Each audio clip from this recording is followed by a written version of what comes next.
د انډیا په شهر اګرا کې د مغل سلطنت یو داسې شاهکار موجود دی چې هغه نن سبا هر سړی د تاج محل په نام باندې یادوي. دا محل چې څومره ښکلی دی او دومره د دغې تر شا د غم ډکې کهانۍ هم دي. دا محل چې چا جوړ کړی و د هغې لاسونه کټ کړي شوي وو. په لرنینګ انفارمیشن ټي وي کې یووارې بیا درته هرکلی وایو. دوستانو که تر اوسه تاسو زموږ چینل سبسکرایب کړی نه وي نو مهرباني وکړئ چې سبسکرایب. دوستانو په نن نه 400 سال مخکې جوړ کړی شوی محل چې په خپل وخت کې دا د دنیا په ټولو کې ښکلی محل و او نن سبا دا د دنیا اومه عجبه ده. دوستانو دا محل چې په یو طرف 100,000 مزدورانو په دې کې کار کولو او هغه نه یو ورځ نه یو کال بلکې پورا 100 کاله 100,000 مزدورانو په دې کې کار کولو. که په دې وخت کې د دې محل قیمت اندازه ولګېږي نو د دغې قیمت په اوس وخت کې $1 بلین دی. دغه د دنیا اومه عجوبه ځکه ده چې په دغې کې څه داسې قسم ته عجیبه شیان موجود دي چې هغه په نورو محلاتو کې نشته. لکه څنګه چې مونږه په مین ګیټ باندې اول ور اندر شو او تاج محل ووینو نو هغه مونږ ته ډېر زیات نږدې ښکاري، خو چې څنګه مونږ ور نږدې کېږو نو هغه محل وړوکی کېږي. د دغې بلډینګ که مونږه 4 مینارې وګورو نو دا مینارې بالکل سیده نه دي جوړې کړې، ځکه چې که دغه مینارې بالکل سیده جوړې وای نو دا به د فیصل مسجد غوندې اندر سیټ ته کږې ښکارېدلی. د دې یوه بله وجه هم ده، هغه دا ده که ډېره زیاته خطرناکه زلزله وه نو په دې حالات کې که چیرې د 4 مینارې اچېدلې هم نو هغه به محل ته څه نقصان نه ورسوي بلکې بهر سیټ ته به ړنګې شي. خو د دې اخر خبره دا کېږي چې دا محل اخر ولې جوړ کړی شو او بیا چې چا جوړ کو د هغې لاسونه یې ولې کټ کړل. او بیا د دې محل پاس ګمبد چې 40 میټر لمبایي لري، دا چې په هغې وخت کې نه سټیل و او نه کانکریټ و، په هغې وخت کې څرنګه جوړ کړی شول. په نننۍ ویډیو کې به د دغې خبره هم کوو. دوستانو دغه خبره د 1607 نه شروع کېږي چې په کوم وخت کې د نن سبا پاکستان، انډیا او بنګلادیش د مغل سلطنت په لاندې و.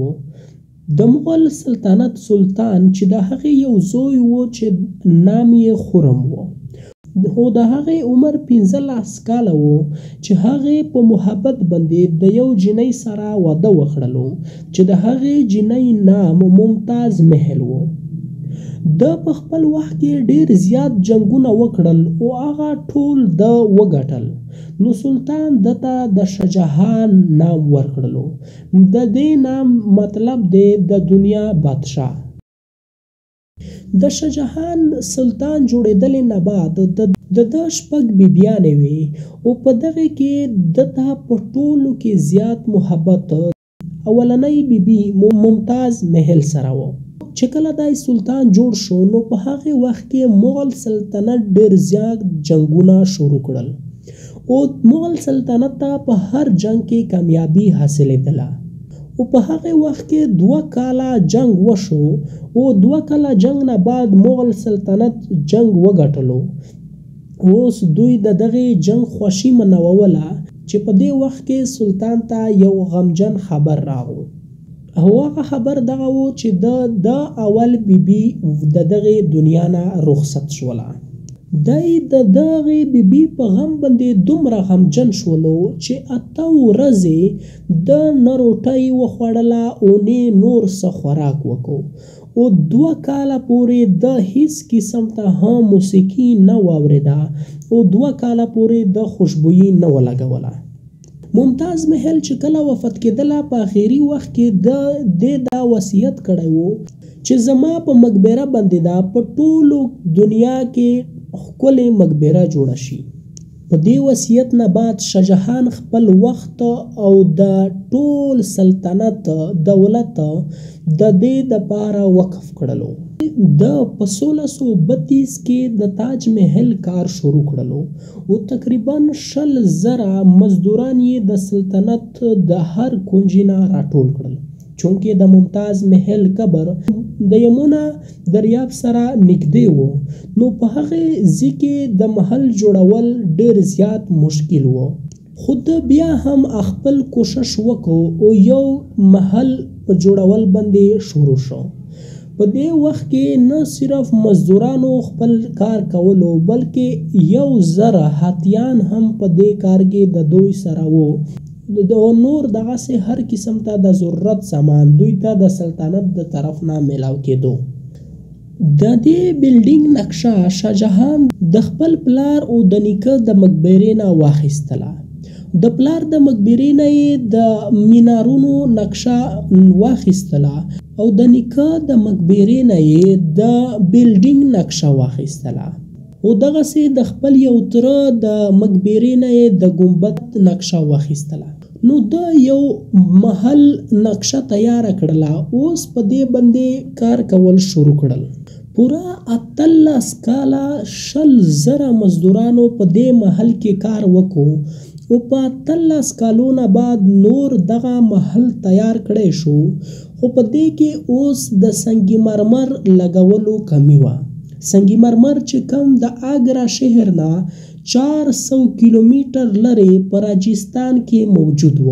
نو شاهجهان په خپل وخت کې دا حکم وکړو چې هغه د سنگ مرمر کارخانه به ترڅو هیڅ چاته هم سنگ مرمر نه ورکوي چې ترڅو پورې د تاج محل سنگ مرمر کار پوره شوی نه وي.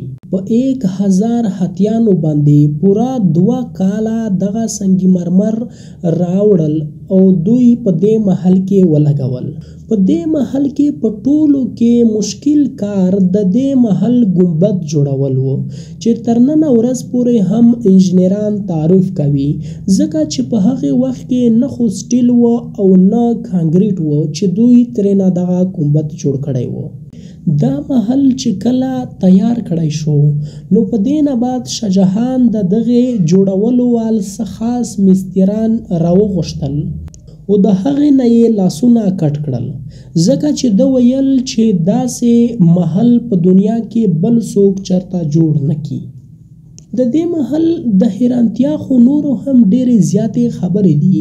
خو یوه خبره دا ده چې دغه محل په ورځ کې 4 ځله خپل رنګ بدلوي. اول د سهار په ټیم کې دا بالکل تور غوندې ښکاري چې کله لږ لمر سترګه راووځي نو په دې ټیم کې دا بالکل ګلابي غوندې شي او د ورځې ټیم کې دا تک سپین شي لکه په شنه آسمان باندې سپینې وریځې. دغسې ماښام ټیم شي دا زیړ رنګ ته واوړي. اخیر کار په 100 کالو سخترین محنت نه بعد شاهجهان د خپلې بیبي ممتاز محل په یاد کې د دنیا په ټولو کې ښکلې مقبره جوړه کړله. نو دی به هر کال دغې مقبرې ته تللو او د خپلې بیبي سره به یې د محبت اظهار کولو. خو په دې محل جوړولو کې دومره زیاتې پیسې خرڅ کړلې شوې چې د مغل سلطنت خزانه په نقصان کې روانه شوله او مغل سلطنت پر شا روان شو. نو په 1658 کې د ممتاز او د شاهجهان خپل زوی شاهجهان قید کړلو او د تاج محل سره نږدې په یو جیل کې بند کړلو. نور خو دته هیڅ قسم ته سهولت نه میلاوېدلو خو البته دته یو سهولت داسې میلاو شو چې هغه نور قیدیانو ته نه و میلاو. هغه دا و چې د کمره په داسې ځای کې وه چې د هغې نه په کړکۍ کې د تاج محل لیدلی شولو او 8 کاله قید تیرولو نه بعد په 74 سال عمر کې شاهجهان د دې دنیا نه لاړلو او په وفات نه بعد دای د ممتاز محل سره په تاج محل کې دفن کړلو. امید لرم چې دا ویډیو به هم د ستاسو خوښه شوې وي. د نورو داسې معلوماتي ویډیو لپاره دا ویډیو لایک او چینل سبسکرایب کړئ.